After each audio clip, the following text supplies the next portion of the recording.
Good morning, good afternoon, good evening, ladies and gentlemen, dear colleagues. I hope you can hear me. My name is Andrej Spildegovic. I am the Latvian Perm Rep Ambassador to the United Nations, and I am delighted to welcome all of you to this virtual seminar on the role of women leaders, how to increase women's participation in the military and peacekeeping within this 65th session of the United Nations Commission on the Status of Women. First of all, I would like to thank the CSW for the opportunity to discuss the issue of increasing women's participation in military and peacekeeping sector. Women's effective and full participation in public life and decision-making is a priority theme for this year's session. Equal participation of women in decision-making also applies to the military sector, aiming towards a more sustainable and secure world. We are honored to have very distinguished panel with us today. We have Mr. Jean-Pierre Lacroix, the United Nations Under Secretary General for Peacekeeping Operations, to contribute in this discussion. I would like also to thank the partner countries, Canada, Liberia, the Maldives, Norway, for their active participation and inputs. We are proud to have 5 distinguished female leaders with us today to discuss women's role in military and political leadership. We have distinguished panelists from Canada, Latvia, Liberia, Maldives, and Norway. Each and every one of them possesses an exceptional expertise, and they are often pioneering in their professional work. Our panelists will share their experience of choosing a military career in the military, challenges to debunk gender-based stereotypes on the battlefield, as well as their advice on transformative changes within institutions to foster women's full participation. We are also happy to have peace organization PACS joining our discussion, and we will work looking forward to hear their experience, how to promote equitable and meaningful inclusion of women in peace building and peacekeeping contexts, providing recommendations how to improve the agency and improvement of women in all levels and all stages of the peace processes. The aim of today's discussion is to encourage women to go beyond stereotypes and to reach their full potential and participation as decision makers and leaders in military and peacekeeping. We're also very much looking forward to the exchange of experience between member states, how they are working together on the WPS, Women, Peace and Security Agenda, national action plans, particularly those countries which have been doing this for 4 cycles and those who have started just recently. And I want to thank in this regard, particularly partnership between Latvia and Canada Armed Forces. Today's discussion will address the existing challenges, barriers and stereotypes for women in military and peacekeeping, as well as necessary actions which can be taken to reduce the existing barriers, including by the United Nations and member states. In my national capacity, I would like to emphasize that as an incoming elected member of the United Nations Commission on the Status of Women, CSW, for the period 2021-2025, Latvia is committed to playing an active role in shaping and enforcing global standards and policies for gender equality. Latvia is proud of the recent achievements of women's participation in decision-making positions, for example, in the National Armed Forces, state institutions, and politics. In Latvia's National Armed Forces, 16% of soldiers are women. In the state police, 30% are police women. However, gender equality is not just about number of women in respective ranks and positions. It's critical that gender equality is also qualitative. And we have heard over the last 2 weeks many times that don't just count women in, take their voices count. I would like now to open our panel discussions. We will start with a short video produced by the UN Nations Secretariat on how women are acting in peacekeeping and debunking stereotypes. And then I will present our opening remarks by Undersecretary Jean-Pierre Lacroix, Undersecretary for Peacekeeping of the United Nations. Thank you so much again for your participation, and looking forward for the lively and rich discussion today.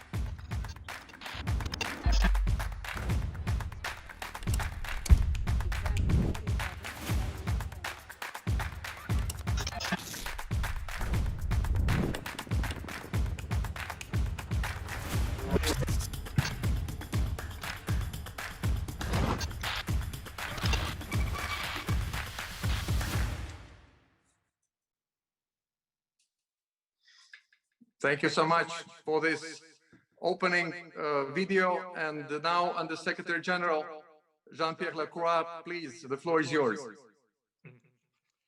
Thank you very much, Ambassador, and Excellencies, distinguished guests, the distinguished panelists. First of all, I'd like to thank your government, the government of Latvia, for hosting this very important event, and I would also like to thank the government of Canada, Liberia, Norway, and the Maldives for co-chairing. Increasing women's equal and meaningful participation in UN peacekeeping has been and remains one of the top priorities of peacekeeping. It is anchored in the Security Council resolutions on women, peace and security, and also in the Secretary General's Action for Peacekeeping Initiative, A4P. And A4P, as you know, is and will remain the guiding framework for peacekeeping over the next couple of years. A4P includes the commitment to increase the number of civilian and uniformed women in peacekeeping at all levels and in key positions. And I'm pleased to say that it will continue to be a priority for the next phase of A4P, which we call A4P+. While great progress has been made to achieve gender parity within our uniform components, progress remains slow, mostly for contingents. In January 2021, 17.8% women served in positions of military experts on mission and staff officers, and 5.4% military women were deployed at contingent level. In terms of leadership for military components of our peace operation, I'm very pleased to announce that as of yesterday, we have a new force commander in UNFICYP, our peacekeeping mission in Cyprus, who's a woman, General Yede from Norway, and we also have a deputy force commander that is a woman in MINURSO, our mission in Western Sahara. That means that we have 2 women serving in the most senior military positions in our field missions. We still have a long way to go, but we're seeing progress, and you will be seeing more of such progress. Let me add a few thoughts about leadership and why diverse leadership is so important. We need diverse leadership and teams, women and men together, to successfully achieve our mandate. Diverse leadership and teams bring diverse perspectives so that we can take better decisions and improve our operations. I also believe that peacekeeping must reflect the diversity of the community that we serve, and that these communities, by definition, are composed of men and women.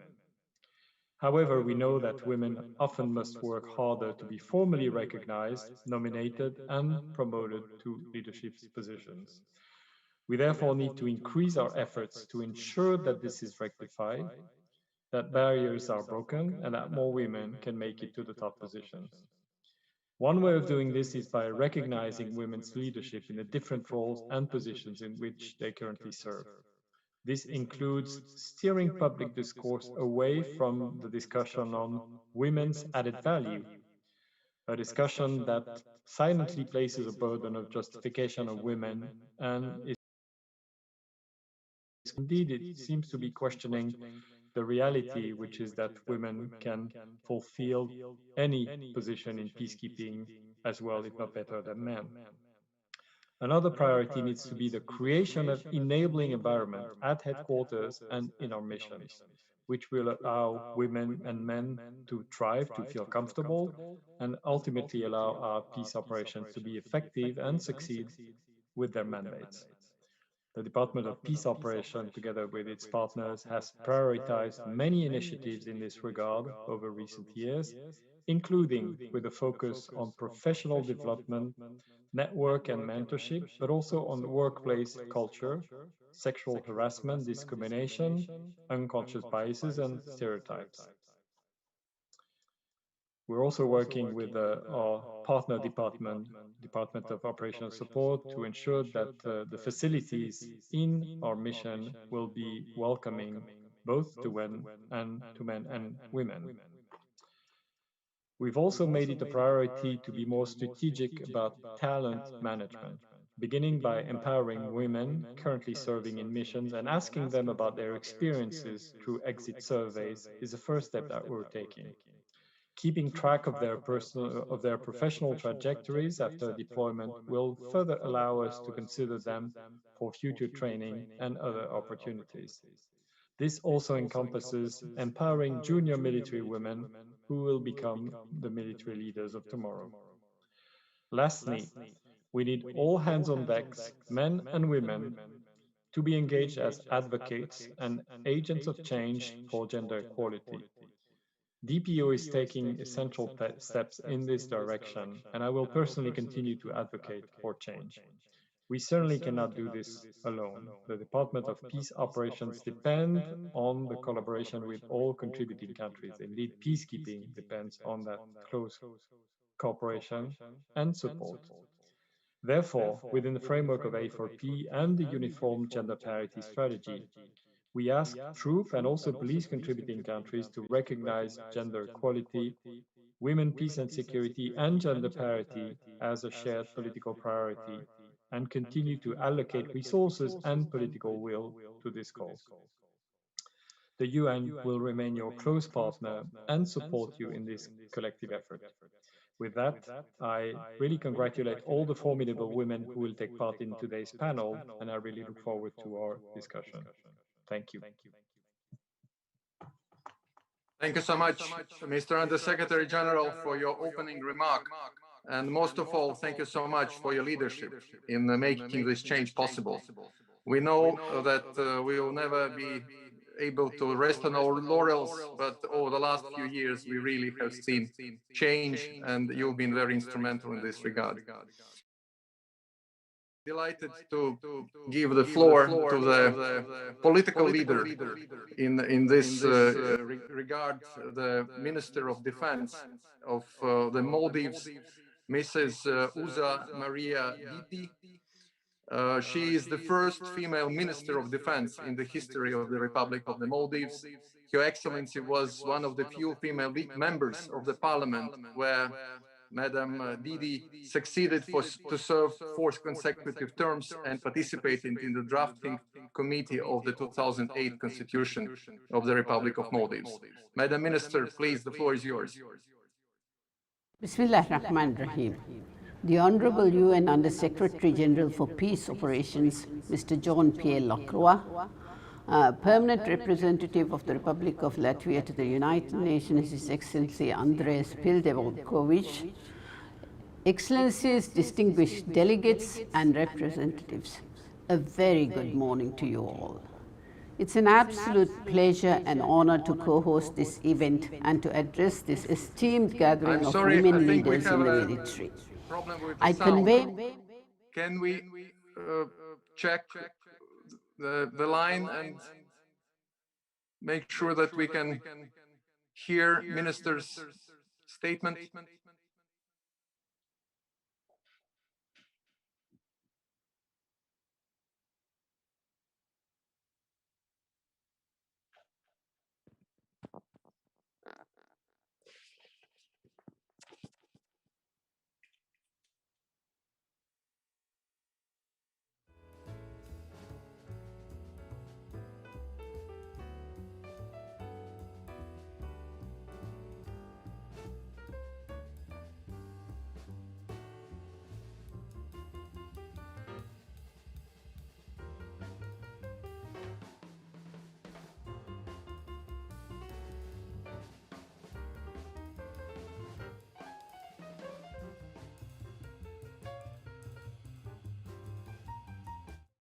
Bismillah ar-Rahman ar-Rahim.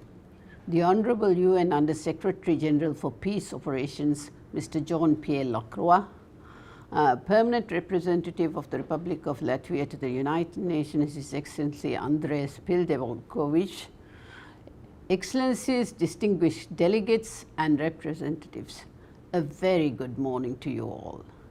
It's an absolute pleasure and honor to co-host this event and to address this esteemed gathering of women leaders in the military. I convey my deepest regards and warmest congratulations to the esteemed panelists whose presence alone is testament to the simple fact that women can achieve and deliver in any field of their choice, regardless of where they come from. The 4 countries represented in the panel have interesting statistics to offer in this regard. While women make up 16% of Latvia's and Canada's military personnel, the figure is 13% for Norway and 3% for Liberiya. This means that our esteemed panelists have gone through the ranks and files to become leaders of militaries, of which at least 80% are composed of men. For too long, the military sector has been viewed as the sole reserve of men. Outdated stereotypes and practices have largely hindered the full potential and participation of women as leaders in the armed forces and the security domain in general. Such stereotypes and practices could target anything from our physicality to the way we walk and talk, but have little to do with present-day reality. It is for this reason that we need to do our best to put an end to gender inequality. The good news is the task is not impossible. In December 2019, I made an official visit to Australia at the invitation of my amazing counterpart, the Australian Minister for Defence, Linda Reynolds, who had attained the rank of brigadier in 2012, becoming the first woman in the Australian Army Reserve to be promoted to a star rank. On the same visit, I had the delightful privilege of meeting Elizabeth Broderick, the UN Special Rapporteur for Discrimination Against Women and Girls since 2017. In her former role as the Australian Sex Discrimination Commissioner, Elizabeth had led a comprehensive review into the treatment of women in the Australian Defence Forces.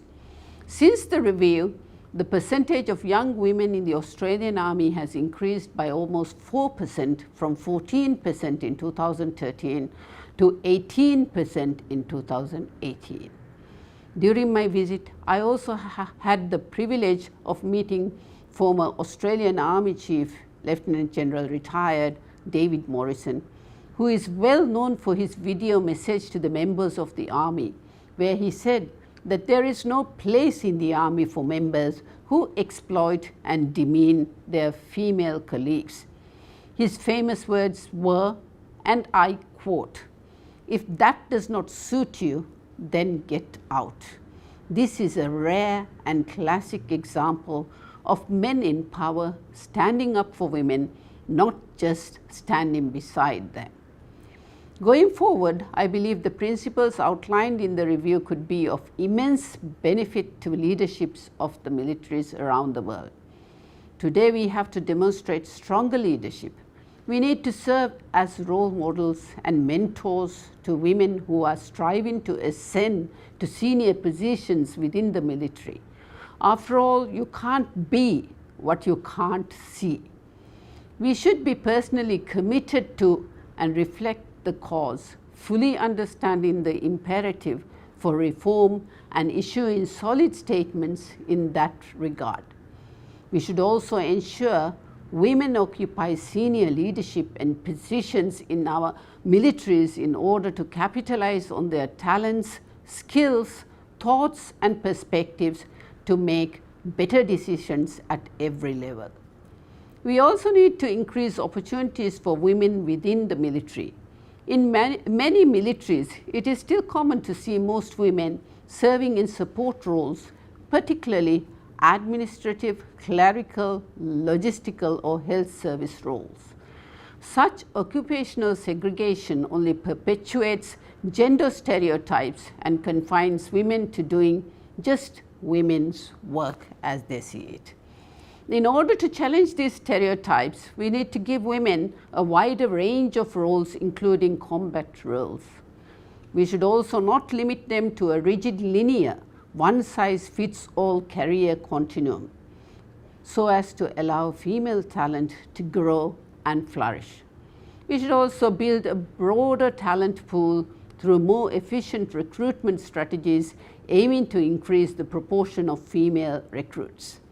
At the end of the day, we need to collectively correct our traditional understandings of women and what they can achieve even in the military. Here in the Maldives, we firmly believe in the spirit of harnessing the combined synergies of women and men for national development. Since its inauguration in November 2018, the administration of President Ibrahim Mohamed Saleh has been deeply committed to building a peaceful, safe, inclusive and gender equal nation. The government has taken the landmark steps of reserving 33% of all local council seats for women and appointing 2 female justices to the Supreme Court for the first time, among others. The upcoming local council elections will set a record number of women running for public office for the first time and hopefully win by great margins.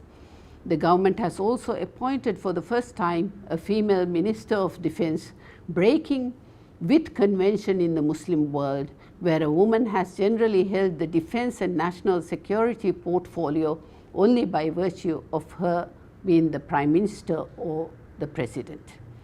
Our approach to ensuring gender equality and women's empowerment is largely proactive, in that we are providing more opportunities for growth and scope for women to demonstrate their full potential. In the Maldives National Defense Force, MNDF's 128-year-old history, it was only 32 years ago that the institution began admitting female soldiers. I happily note that over the past 2.5 years, we have recruited more female soldiers than any other time in MNDF's long history using targeted recruitment strategies. I am also proud to note that in January this year, a record number of female soldiers of the MNDF attained promotions. Among them were 3 officers who made history by being the first female soldiers to attain the rank of Lieutenant Colonel at the MNDF. The Advisory Council of the MNDF, the highest rung of decision making within the APEX organization, was an all-male affair until recently, when we reconfigured the council to allow lieutenant colonels in so that women can be represented on the esteemed council. As a result of this change, today the MNDF leadership officially has 2 female officers in it, again a first step for the institution, and we did not stop there. We have included female representation in all executive boards within the organization and are giving unprecedented training and development opportunities to female soldiers. For decades, it was the undisputed norm to send only male cadets to the prestigious Royal Military Academy Sandhurst in the UK at the expense of untapped female talent. Earlier this week, Officer Cadet Firshana Taufik, the first female Maldivian soldier we sent for a commissioning course at the Academy, won the Best International Student Award at the prestigious institution. On this note, I acknowledge the growing efforts by the international community towards gender inclusivity reflected in the allocation of slots for women in training programs and requests to include at least 1 or 2 female officers in delegations. Before I conclude, I would like to thank the permanent representative of Latvia for taking the lead on this side event, whose theme by no means cannot be sidelined. I would like to salute the panelists and women leaders around the world for leading by example in our quest to normalize women in positions of power by earning our seats at the table. However, the portfolios we hold are mere titles in need of concrete validation, one that is secured through popular acceptance of the consistent quality of our execution, be it in the public or professional spaces we occupy. On a personal note, as a woman holding the defense portfolio in a 100% Islamic nation, it is this ginormous task of upholding that acceptance and honoring that trust that I wake up to accomplish every single day. And that is what keeps me going even on the darkest of days. Also, I thankfully acknowledge MNDF General Officers for their acceptance and cooperation in the discharge of my duties. Indeed, I would like to thank the whole of MNDF for having taken this acceptance one step ahead. This fight is a good fight, and no matter where we come from, we are all in this together indeed. Thank you. I thank very much, Madam Minister, for this very comprehensive and very informative statement, as well as for your leadership in the Southeast Asia. And as a recent presidency of the Arms Trade Treaty, I also would like to thank the Minister for joining this very important instrument, the first treaty which has targeted specifically gender-based violence, and which is very important worldwide. Now it's an immense pleasure for me to give the floor to the representative of Latvia, Colonel Ilze Žilde. Colonel Žilde is an illustrious representative of the reborn Latvian armed forces 30 years ago, the time when we female were hardly represented in the UN peacekeeping operations. There were less than 1% of women in peacekeeping those days. Now we have achieved much more. And Colonel Žilde is serving right now as the military attaché of Latvia in Washington, D.C., and she is the first ever woman assigned to the rank of colonel in the Latvian armed forces. And she acts as the ambassador of Latvia's National Action Plan on Women, Peace and Security. Please, Colonel Ilze Žilde. Thank you. Your Excellency, dear panelists and audience, good morning. First of all, I would like to express my gratitude and honor to be here and to take part in this event. It's a great opportunity for me to get familiar with your experience and knowledge and share mine in order to reach our common goal for increasing of women's role and participation in decision-making and public life, including military and government environment. I believe that deconstruction of all barriers, biases, and stereotypes are crucial for a sustainable and peaceful world. Last year was unexpectedly tough and challenging for all of us, but it was also the year we celebrated the 20-year anniversary of the United Nations Security Council resolution on women, peace, and security, the first international document which recognized Not only women's involvement in conflict resolution and peace building, but also the need to take into account the gender perspective in any process of ensuring security and peace. Based on this document, last year in Latvia, the first national action plan has been adopted, which addresses these issues in the highest political level. Now we are in front of the intensive work to achieve all the objectives set out in this plan. As for many domains, also for gender equality, in the military and peacekeeping, the key word is implementation.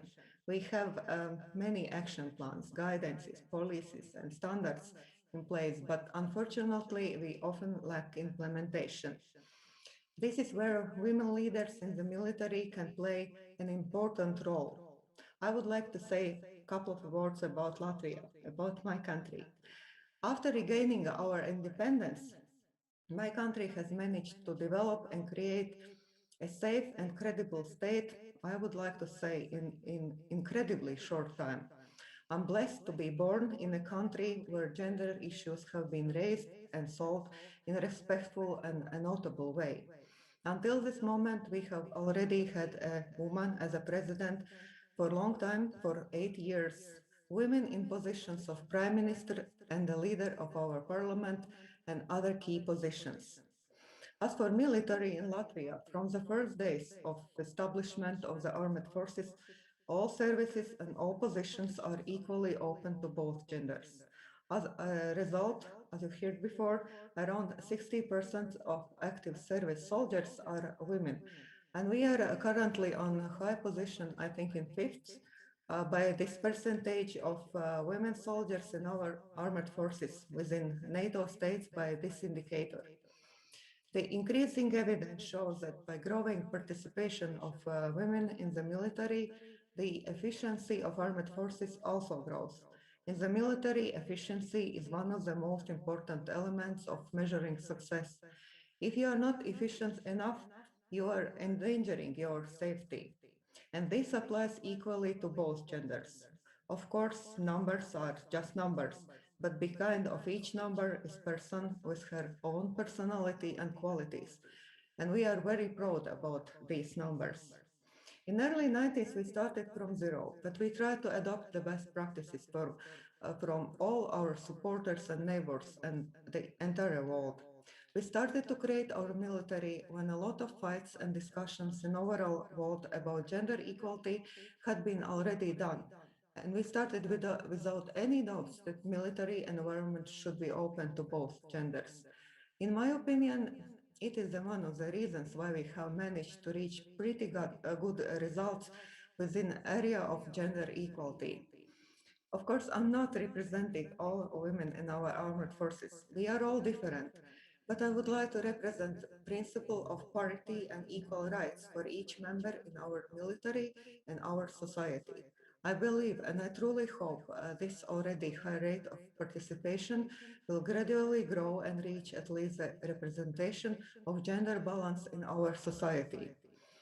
More women in the military leadership roles also mean that we can determine the way in which the respective armed forces develop and what kind of military functions women would prefer to fill in general armed forces development process.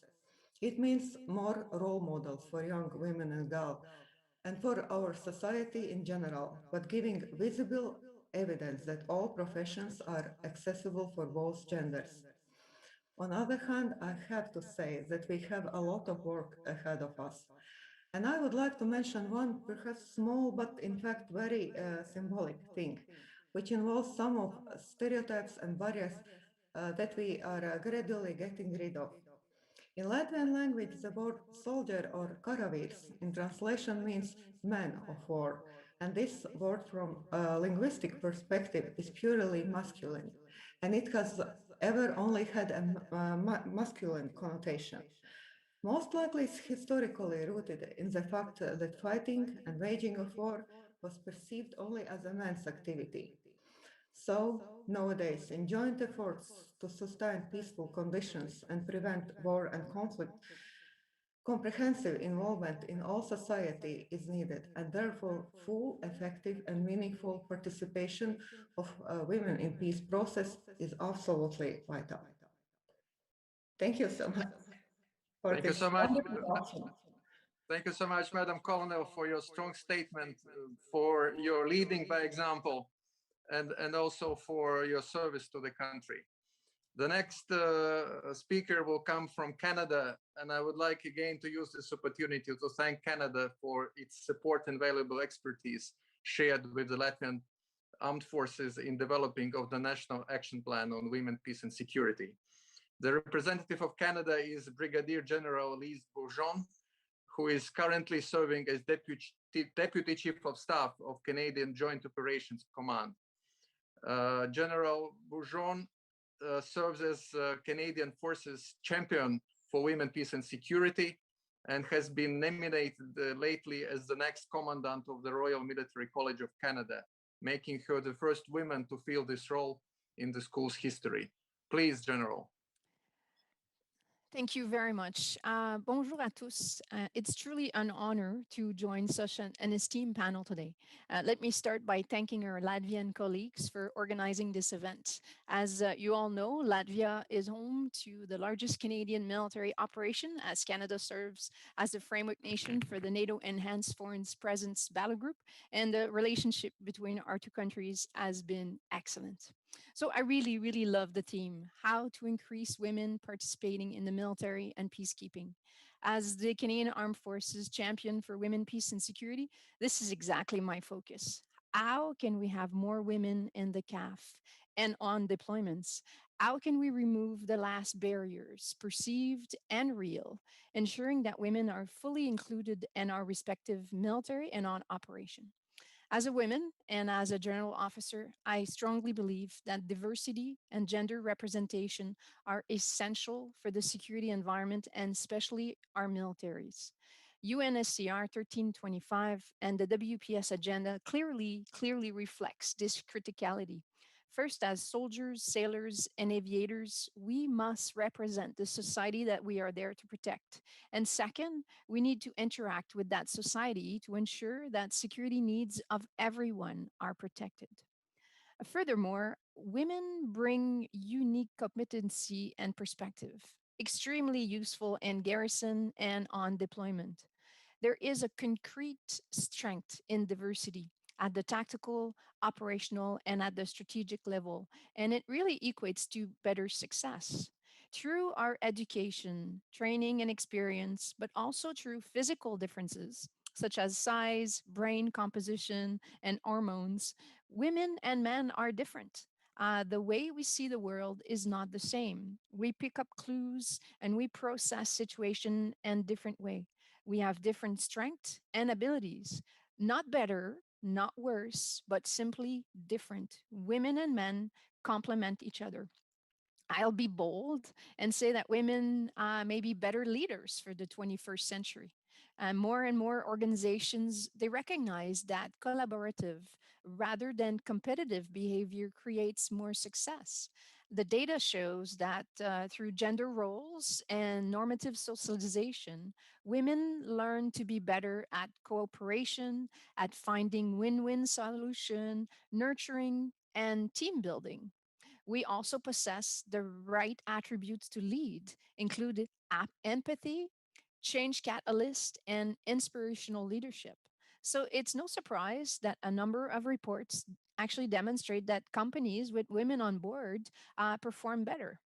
So inclusive leadership is key to allow every voice to be heard, every idea to be shared. As a defense fellow here in Kingston at the Queen's University, I've been given lectures on inclusive leadership. And one of the top advice that I give to all future leaders is to actively seek diversity around themselves. By their nature, training and socialization, military organization are very homogeneous. Therefore, group thinking can be one of our weakness. Understanding this, a good leader will foster diversity. It's not a passive game. Gender and visible minority must be actively sought and encouraged to participate. So where is the Canadian Armed Forces now? Well, in the last 30 years, we've made some great progress on the integration of women. All occupations are open for women. There is equal opportunities, equal pay, and we have a mandatory gender-based analysis plus tools that ensures that all policies and programs are developed with a gender perspective in mind. As we speak, our representation rate for women is 16.1%. However, the objective is to reach 25.1 gender employment by 2026. To get us there, we are examining everything we do to improve attraction and recruitment for women and minority group, from media awareness campaign, branding, improving the actual recruiting process, prioritizing women's file, etc. Of course, recruitment is only one thing. We need to keep our personnel, men and women, so it is essential that retention initiatives are brought forward. So in order to maximize employment, the CAF is working on many initiatives such as pay and benefits, terms of service, geographical stability, mentorship, support to our families, health, and the list goes on. Also, as part of the LC initiative, Canada is also conducting the DCAF barrier analysis to see what barriers still exist for the employment of women on peace operation. Not surprising to any of you, there are still progress to make.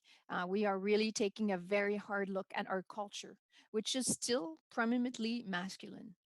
We know that there are still gaps to the full inclusion of women, but we are seriously tackling this cultural change, including sexual misconduct. But as you all know, cultural change takes time, but we are working very hard at that. When I came in the early 90s, women had to change to fit in because it was a man's world. As one of the first women aircrew to sail on naval ship, I had to forcefully make my way in.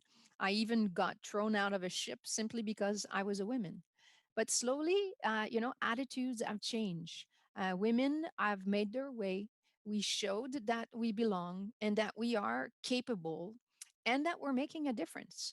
So slowly, the Canadian Armed Forces have evolved from being merely tolerated. Women are now accepted and are fully welcome. And I think the next step to success is that we're working on ensuring that women, us, are valued and can be their best as truly who we are, women, mothers, and spouse. As we move forward, the reality is that each of our countries are facing different challenges as we implement UNSCR 1325, which is really why Canada launched the LC Initiative for Women and Peace Operation, a truly innovative and multilateral project developing and testing approaches to help overcome barriers and really share best practices to increase the meaningful participation of uniformed women on UN peace operation. So the LC initiative includes a number of components, such as bilateral partnerships, one of those partnership with the Ghana Armed Forces, the UN LC initiative funds for uniformed women, political advocacy, and significant research. So I would really encourage everyone to look at the LC initiative and how it can really contribute to the progress in your own countries. In conclusion, experience have shown that diversity and the inclusion of women and minority groups are essential to military success. Together, we are stronger, we are more agile and responsive. So in the end, we are not doing it because we have to, but because we want to. It's a deliberate choice and it's all about mission success. So thank you very much. Thank you so much, General Bourgeon. Merci beaucoup. Thank you for your very strong support and cooperation with the Latvian Armed Forces for very valuable cross-fertilization on the women, peace and security agenda, and for your remarkable example of leadership in Canadian Armed Forces as well. Thank you. Now we move to the African continent, and it's a pleasure to introduce Brigadier General Geraldine George, who is taking the position of the Deputy Chief of Staff of the Armed Forces of Liberia. General Geraldine George is the first female Liberian Brigadier General in the history of Armed Forces of Liberia. Please, General George, the floor is yours.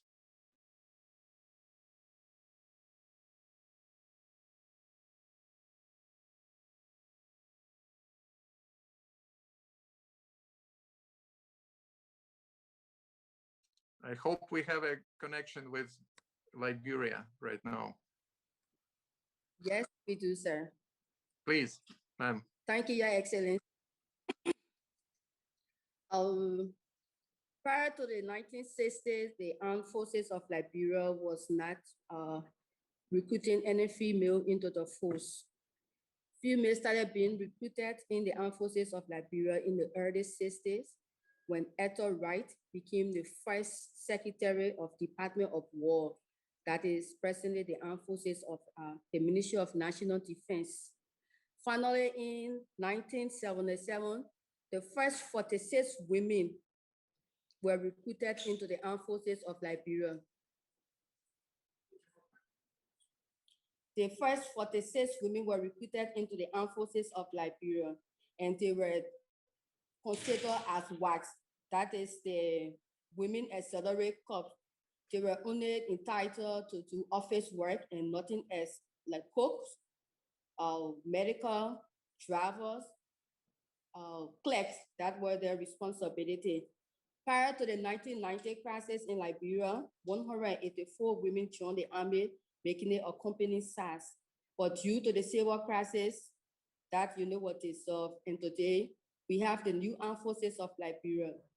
Despite that the number of females in the army is still small, we have like 3% females within the Armed Forces of Liberia, but the Armed Forces is open to welcome females into the Armed Forces of Liberia.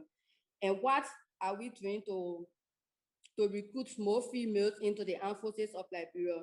We have gotten engaged into the SA Initiative Funds to help us to deal with assessment and barriers and stereotype of females. We have had our Armed Forces Day celebration in the symposium where we talk about strategies to incorporate more females within the Armed Forces of Liberia in the security sector with the Armed Forces in view. And that's how we have continued. Some of the things that we have done is during recruitment process, we have put in place that we will have pre-recruitment training. That is especially to help women who are unable to do like the push-up, the run, and the sit-up. So we have come up with a class for them.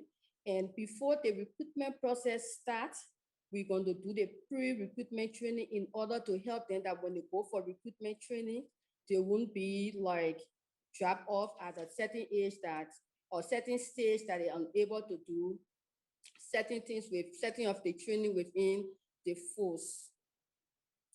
We have had challenges, and some of these challenges is that back in the days, the Armed Forces of Liberia was seen as a men's war.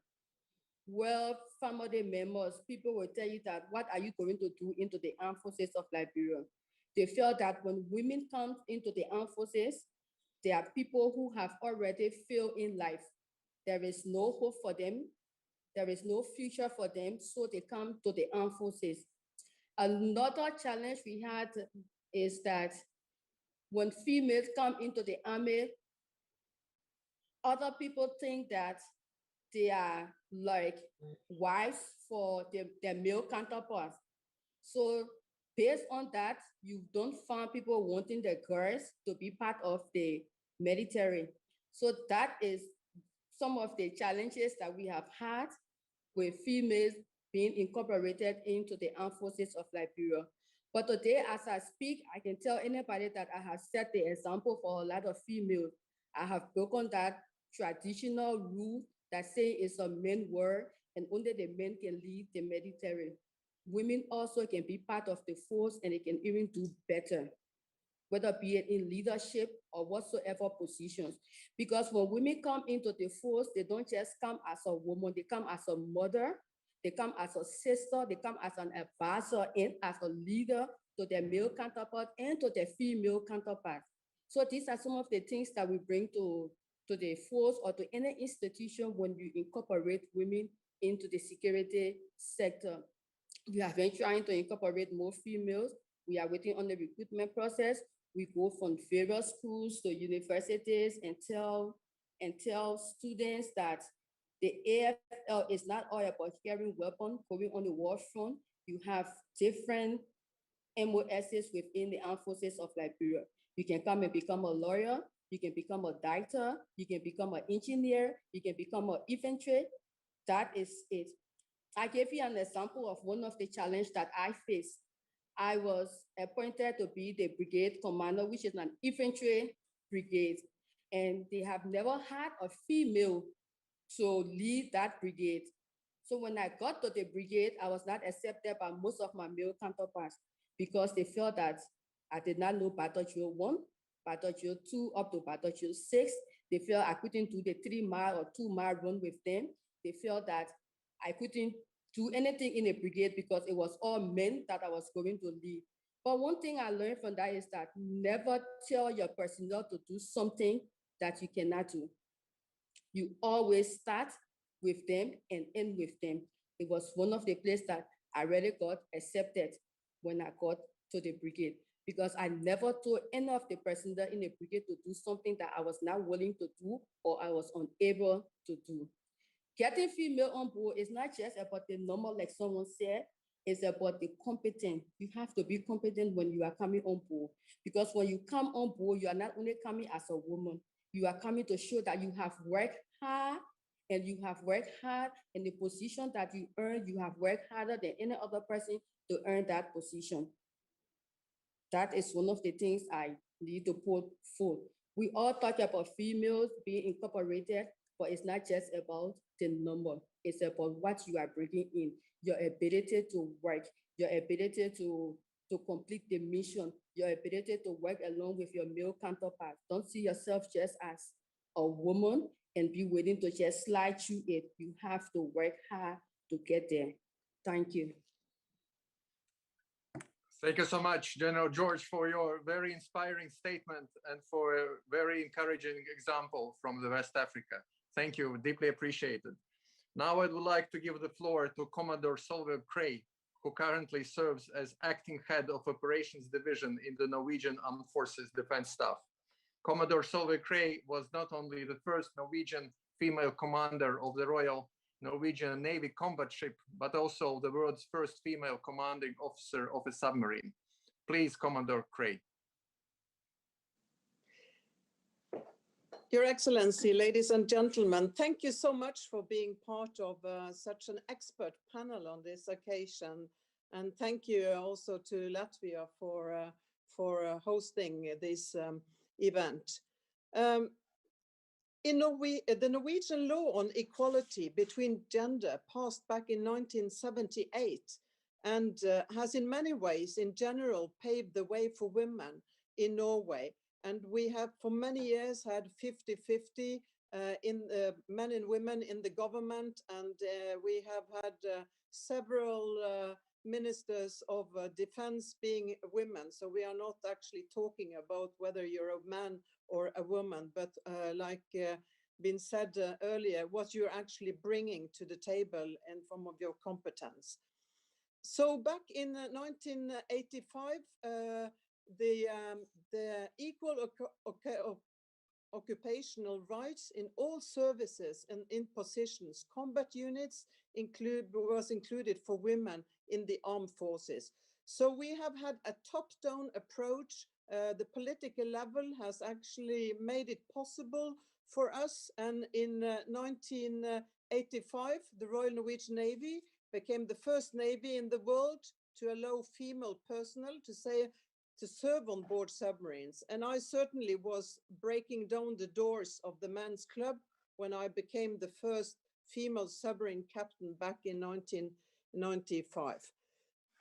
So we have progressed in Norway by, in 2015, we passed a law saying that women were included as conscripts equally with men. And we do have conscripts in Norway where young men and women do the national military service for about 1 year. And that's compulsory, but not for 100% of the youth. Today, as much as 29% of the conscripts are women, and the aim is to have 50-50 balance with men and women in 2025. And the reason for doing this is to to also recruit personnel, because there's a lot of women being very competent, and we can't actually recruit only half of the population into the armed forces, because the conscripts is a very big part of our recruits for further career in the armed forces. So we had a top-down approach, but the military still have a long way to go to fulfill the Norwegian action plan with women into the military. We also have a long list of the first women in different positions. And today we have 50% of the 3 stars in the armed forces are actually women. And we do have our first female mil rep in NATO headquarters, Norwegian. We had the UN force commander back in 2014. We have the commander of the Air Force today.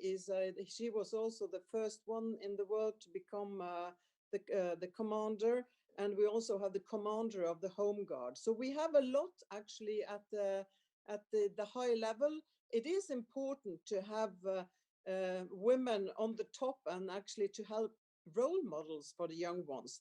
But we need to focus on the numbers of women and to increase them. Today, about 16% of the military are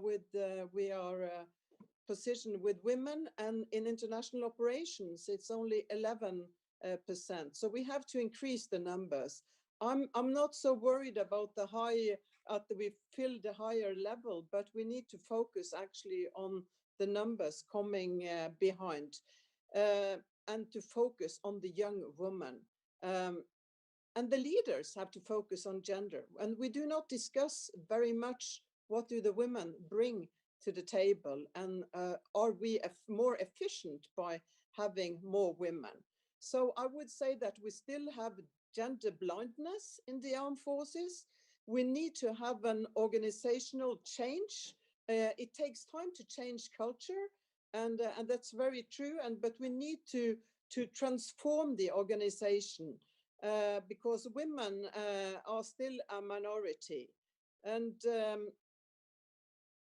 the senior leadership has never focused, I would say, why do we, when increasing women, do we actually get more efficient? We have numbers of studies, there is PhDs being done, so we have a lot of academic materials that could be useful to use for this.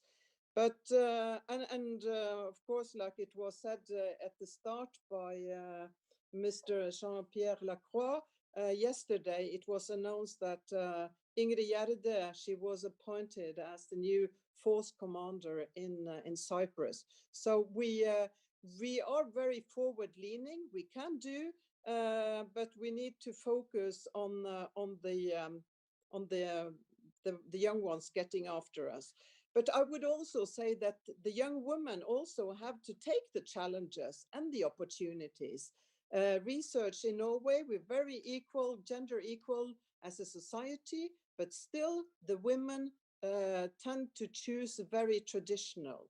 So we need to reach the young ones at a very early stage. It's too late when they are in the armed forces.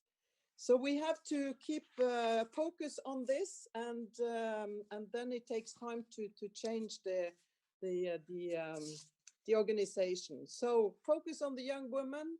Having role models is very important, but first of all leaders have to focus on gender. Thank you. Thank you so much, Commodore Cray, for this very comprehensive, very detailed and objective, realistic vision, and of course for your stellar leadership in Norwegian Armed Forces.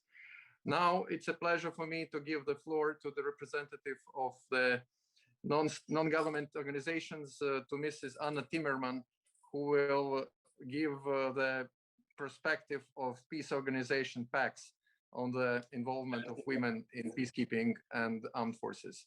Please, Madam Timmerman. Thank you very much. Excellency, ladies and gentlemen, first allow me to start by thanking the organizers, the governments of Canada, Latvia, Libēriju, the Maldives and Norway. Thank you for hosting this meeting on the margins of the 65th session of the Commission on the Status of Women. I'd also like to thank Undersecretary General Lacroix and my esteemed co-panelists for their remarks. PACS is an international peace organization working in 15 conflict-affected countries. We focus on the protection of civilians from armed conflict and human security. We aim to end armed conflict, and we are deeply committed to contributing to peaceful and just societies. We work in strategic partnerships at all levels. This includes working with local peace builders in affected communities, as well as working with international organizations and with civilians and military decision makers and policy makers all around the world. Over the past decades, PACS has seen again and again the detrimental impact for peace and stability caused by the inequality and the marginalization of women and girls. At the same time, we have seen the fierce force for peace, justice, and innovation that women can be when they are able to actively and meaningfully participate in peace processes. Though we are discussing the role of women leaders today, gender is just one identity marker. Others, such as ethnicity, age, class, sexual orientation, religion, and so forth, intersect with gender to produce multi-layered identities and experiences with varying and unique perspectives from women of different backgrounds, and including women in the LGBTQ+ community. PACS, in all our activities, is committed to adopt a gender transformative approach whereby we seek to challenge harmful gender norms and pursue inclusive peace and security processes. I'm not here to boast about our successes. This is a challenging path also for PACS, as it is for many organizations in our sector, and we are learning every day. PACS is committed to the promotion of gender peace and security as a means of improving overall human security. This means the continued commitment to having hard conversations on inclusion, on diversity, and on privilege. It means moving the conversation beyond representation towards equal and meaningful participation of women throughout all the aspects of peace work. The importance of women in peace and conflict resolution cannot be overestimated. We've seen the power that women can have for change. For example, in Sudan, as women activists bravely led at the forefront of the revolution in 2019, they were taken to the streets, peacefully protesting the violence and oppression of the Bashir regime. And women in Iraq have continued to organize demonstrations, calling for an end to oppressive policies and demanding to participate equally. PACS has been able to facilitate the exchange of knowledge between these women, between these peace activists from Sudan and Iraq, and support activists in their struggle to make sure that women are themselves doing the talking at the negotiation table, that they're not merely being talked about. The international community has recognized the value of bringing women to the peace table, and they have done so since the adoption of the Security Council Resolution 1325. That's about 20 years ago. However, most peace agreements still do not address gender equality nor women's rights. Though conflict often creates space for women to take on and participate in new roles within society, globally it is still mainly men who sit at the negotiation table to reach agreements. Women, representing more than half of the population, are left to watch decisions being made from the sidelines. This has only been exacerbated under the increased constraints in access and civic space during the COVID-19 pandemic. And as we have heard today, even at the higher levels, international pledges to increase women's participation, including in UN peacekeeping, often remains underfulfilled. Through 2018, only 1 out of every 5 peace agreements contained special provisions on women, girls, or gender. 1 out of 5. And though targets have been set for women to make up 15% of military contingents in UN peacekeeping operations by 2028, current participation by women remains well below these levels, around 6% as of January. Of course, lower in senior leadership. Unfortunately, gender stereotyping remains a challenge. In regard to peacekeeping, for example, women are often assumed to be gender experts and naturally skilled in communicating with women and children, as well as with victims of sexual and gender-based violence. This typecasting of women in peacekeeping may limit their space to take on various meaningful roles. Stereotypes around a perceived gender-based vulnerability for women peacekeepers may impact decisions about their possible tasks in the field. Women peace activists active in peace building also face barriers and stereotypes that can limit their roles in peace processes. PAC sees that more equal participation and representation leads to more sustainable peace. Together, we should promote the equal representation and participation of women and men in peace building, as well as peacekeeping. Men should be included in dialogues about women's rights or in how to address sexual and gender-based violence. And women's involvement should not be limited to topics like women's rights, healthcare, or education. Steps to more equal participation demand an integrated approach. A good first step could include strengthening gender-sensitive capacities in education and training. Gender sensitivity should be mainstreamed at all levels of troop instruction, from cadets to leadership ranks, and throughout the entirety of the curriculum. Peacekeeping mandates should also include gender-based language to create clear expectations for a mission's command and set standards for peacekeepers to follow. This should be applied throughout all areas, such as intelligence gathering, negotiation, and community engagement. We further call on states, including troop and police contributing countries, to move from words to action by enforcing UN values among peace operations, including assessing gender sensitivity beyond overt sexual and gender-based violence risks. PAC stands ready to work in partnership with you to take concrete steps to break down these barriers and ensure women's full, equal, and most importantly, meaningful participation for peace. Because we know it can be done and we know it works. Thank you. Thank you so much, Madam Timmerman, for your statement, and thank you to the organization PACS for all your contribution, and in your name also to all other non-state organizations and NGOs supporting the efforts of the government in this regard. Now we are open for Q&As, and I guess we have received a few questions. I will try to read them, and I hope that you can hear them.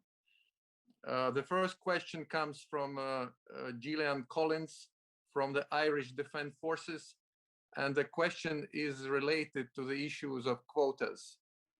From a practical perspective, the concept of quotas on courses qualifying personnel for promotion, for example, in difficult without supporting legislation. Gillian Collins is asking whether we can name any successful initiatives implemented in this regard. Another question comes from Nina Lahoud, the former head of DPKO UN. And the question is the following.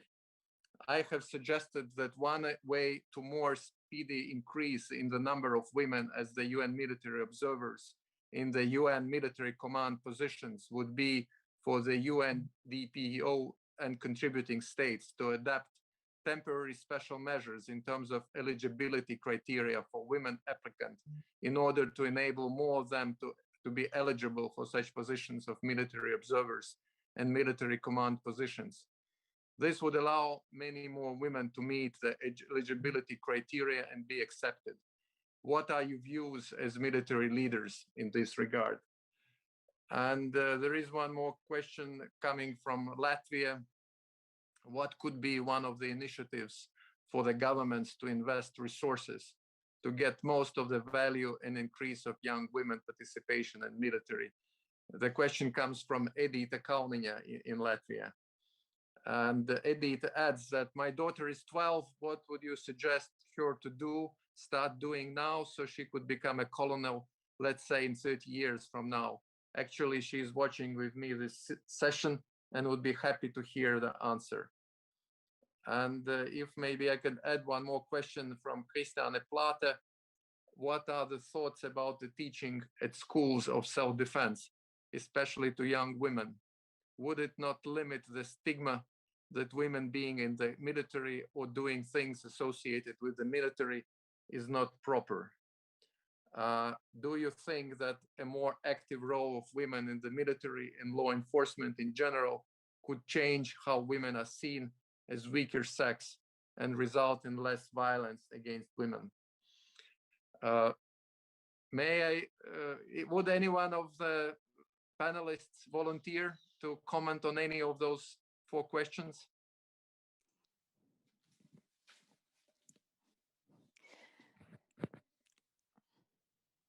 Sir? Yes, please, General Bourgeon. Yes. Okay, thank you very much. Well, first I would say to the daughter who's listening, I would say, just don't settle for colonel. You got to go for at least general. And my advice to you would be, you can do it. You know, like, don't let gender role stop you from being all you can be, and do not doubt yourself. Women are excellent, exceptional leaders and soldiers, aviators and sailors. And so you can do it. So go for it, but don't settle for colonel, go for much higher. Now, I look at the special measure, the question about special measures and what can we do.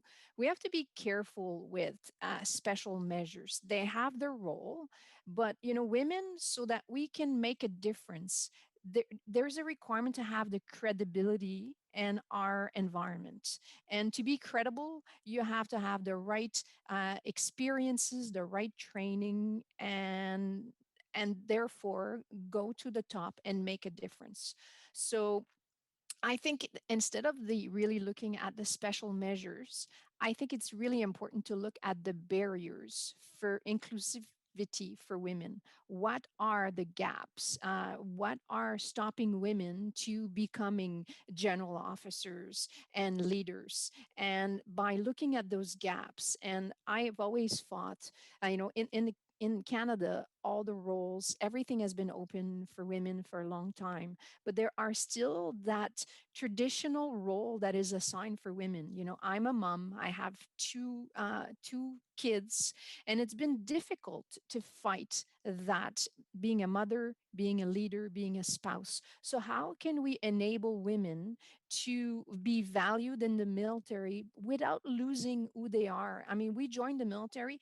I don't want to become a man. I want to remain a woman. I want to be valued as a woman, as a mother, and as a spouse. So where are the gaps? Let's make sure that we ensure that those gaps are taken care of so that women can be all they want to be. So that's where I would focus my attention on those gaps. You know, like one example is the availability of daycare. Women are still mostly responsible for childcare. Well, if we don't have childcare for our military personnel, how can our people are enabled to be developed into the great leader that they can become if they don't have that resource? So that would be my my suggestion. Thank you so much, General Bourgeon. Any other comments from the panelists on the previous questions? Quotas and I don't know, Undersecretary Lacroix, are you with us? Would you like to comment on the question of from? Thank you. I will be happy to comment, but I think before I speak, I saw the virtual hand of your fellow compatriot, the Colonel. Right. Yes, thank you, Colonel Ilse Gilde, please. Oh, thank you so much. I would like to add a little bit for this young girl from my experience, from my history in army. I would like to encourage women to join military because it's a wonderful environment where to grow all your life for both men and women. And to meet challenges and overcome all of them. And it's rapidly changing and lifelong learning environment. And you can't sink into monotony or routine or boredom. So on one hand, if you want a dynamic and challenging experience, military can provide all of this. But on the other hand, this environment is based on strict rules of play and clear subordination. And I would say it has strong and persistent backbone and clear structure. So these two parts are really well together, and it's really exciting to live your life like this. And in my career, I haven't felt any limitations or restrictions, probably because I haven't wanted to feel them. Your professional readiness and this set of qualities, abilities, attitudes, and as well as patriotism are important, I think, both in military and here in diplomatic service. And in military, you can work for your country and dedicate your life to your country. And I think it's very important.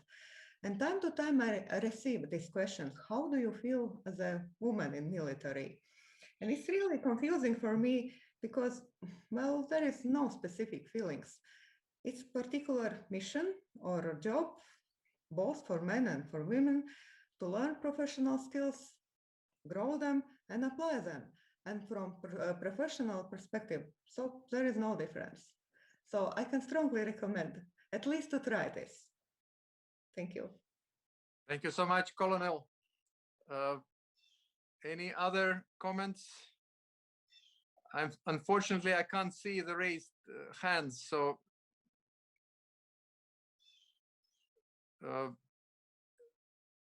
if I may, I will say a few words. First of all, I want to say that we have a much better understanding of the need for our peace operation to have more women, and there are more troop and police contributing countries are coming forward to us with contingent that have more women in them, and also with more candidates for senior leadership positions. So it's growing. Although I have to say that we would like to see more, so we need to make more efforts. But we also still have a resource problem, and we see that when we reach out for candidates for senior positions, and we also see that in our form units where we've surpassed all our targets for 2020, 2021 in terms of the sort of increasingly high proportion of women in our military, but there's only one area where we're having a hard time, that is form unit contingents, and that is, I believe, because we don't have enough resources. So that's number one. Number two, we were saying that the increasingly women are not anymore restricted or cantoned to support functions. We have female helicopters pilot from El Salvador, Bangladesh.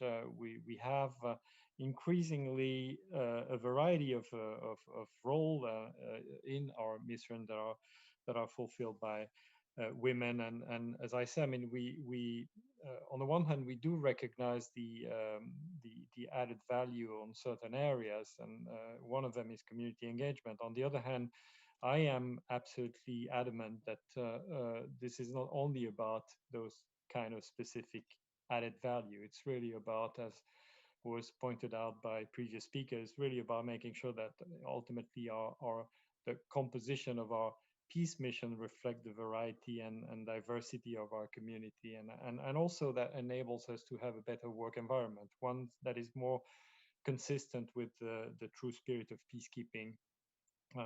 And that is really helped a lot by having a gender balanced work environment. Having said this, we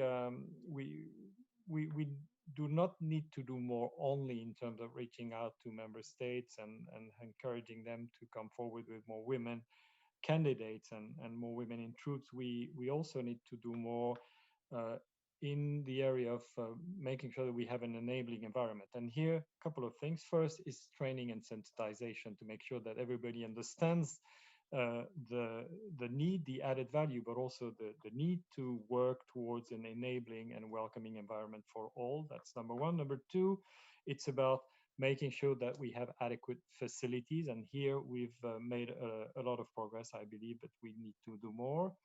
And number three,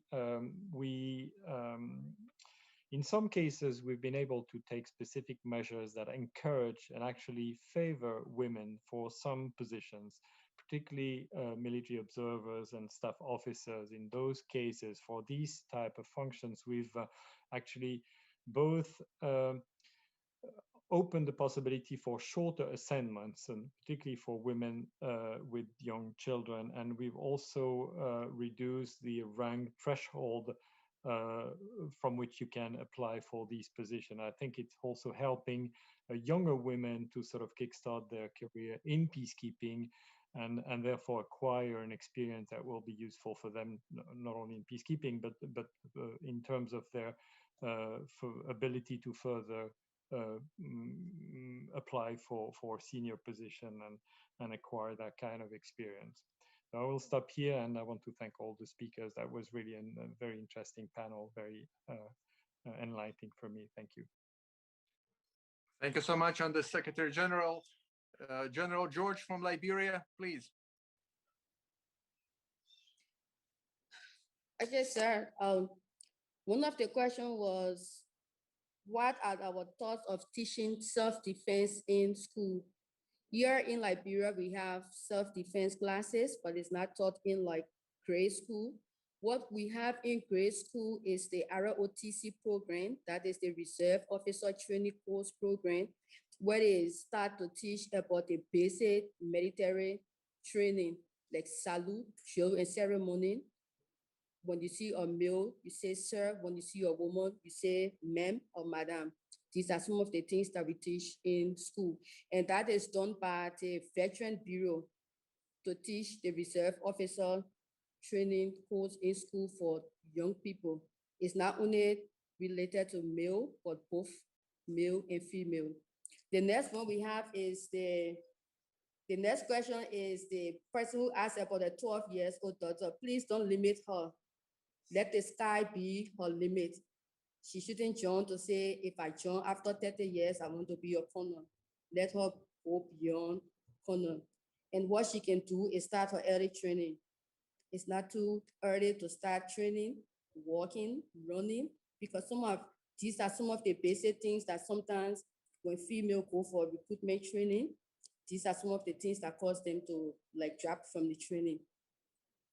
And then somebody asked one initiative for government to invest resources.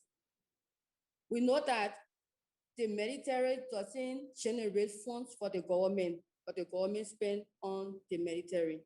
So in that, to answer such a question, it becomes difficult. How can the government generate funds? The government can generate funds through NGOs, through like what we did with the SA Initiative Fund. That is not our government fund. That's a fund from somewhere else that it has come to train our females on how to overcome barriers, how to overcome stereotypes. So these are some of the things the government can put in place to work along with international partners to help and to help to reduce the stereotype. Successful initiative implement. One of it is that what we did in Liberia, like what I said earlier, was to start early recruitment process. Because for our system, we know what causes female to drop from the recruitment process. Sometimes we go for recruit training, we are unable to do the setup. We are unable to do the push-up. We are unable to do the run. It's not everybody that is strong in run, setup, and push-up. You find some people that are weaker in setup, some people that are stronger in run. So in that, the initiative that the armed forces of Liberia have taken is to do a pre-recruitment training. In that pre-recruitment training, we have had a lot of females who have signed up for such a training because they have the mind to join the military, and they will come and tell you that I'm weak in run, I'm weak in setup. So this is one of the initiatives that we have taken and it's working for us here. Thank you.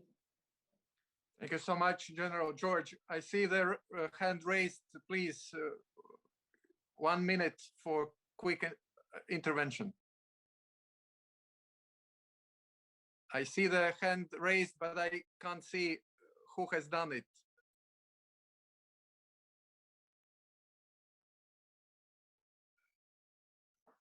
Well, if nobody is taking the floor, then I would, unfortunately, our time is running up, but I want to name a few other questions which have been raised by our participants. One question comes from Dr. Mariam Shah from Pakistan.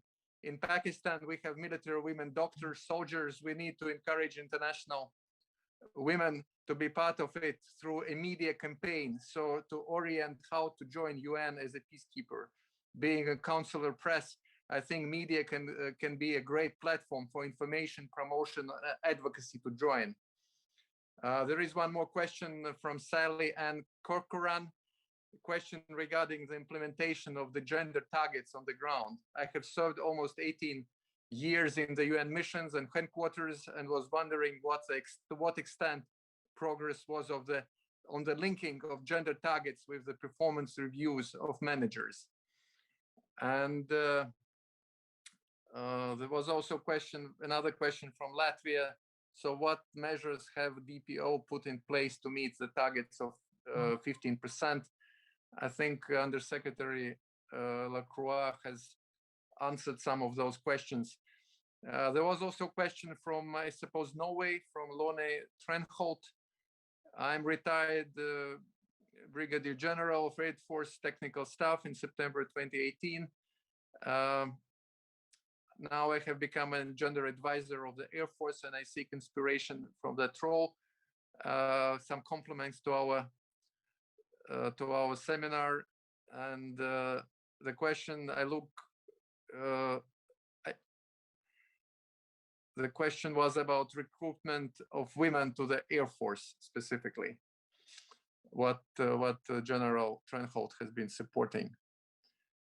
And the last question I can see is from Cristina Fontanelli, who is doing doctoral research on the role of women in peacekeeping missions. And she would like to pose some questions to the panelists, if possible. Would you like to receive your insights on the female engagement teams? What your armed forces resorting to this unit? If yes, in which operational theaters, in what way? If not, do you think your armed forces should take use of FETs? What could be the utility of this battlefield unit? Well, I think these are the last questions I can hear. I don't know, maybe just telegraphically if someone wants to respond in 1 minute, because we are running a bit out of time. Please, anyone wants to comment on any of those questions? 40 seconds. If I may, yeah. I think there was a question that I can try to answer regarding the the use of female engagement team. It's very specific. It's basically these are small units or relatively small units with women. The purpose is really to help engage with vulnerable communities, and very often these communities that have been harassed by armed groups and so on and so forth. There are many women afraid of interacting with men, and particularly men with weapons. So these teams really make a difference. We have them in Lebanon. We have them in DR Congo. They complement many other activities that our peacekeeping mission do in terms of protection of civilians. And as I said, it's one added value out of many that women can have in peacekeeping. There was something on the reaching the targets and going beyond. Definitely we want to go, and we are already beyond the 15% targets in most of the categories. But as I say, we really need to have that kind of sustained engagement from our troop and police contributing countries. So there is really a need to continue advocacy, and I believe that all the panelists have a role to play in that, because as I say, we depend on our TCCs and PCCs, and ultimately if they don't have the resource and adequate training, preparedness and mindset, then there's only so much we can do. Thank you. Thank you so much. And the Secretary, maybe last words from the panelists before we wrap up.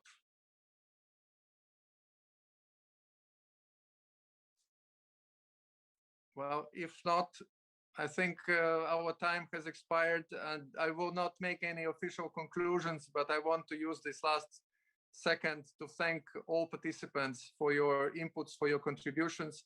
I want to thank my colleagues back home in Riga, in Ministries of Defense, Welfare, Armed Forces, Foreign Ministry, for making this cross-regional panel possible. And I think this stimulating discussion brought forward some ideas, future-oriented actions, how we can share our experiences, how we can partner more experienced, less experienced countries together, and how we can make possible gender equality and women participation and peacekeeping and armed forces real. Thank you so much, very much, and it's been an honor to partner with you and to meet you virtually. Thank you. Thank you. Have a successful day.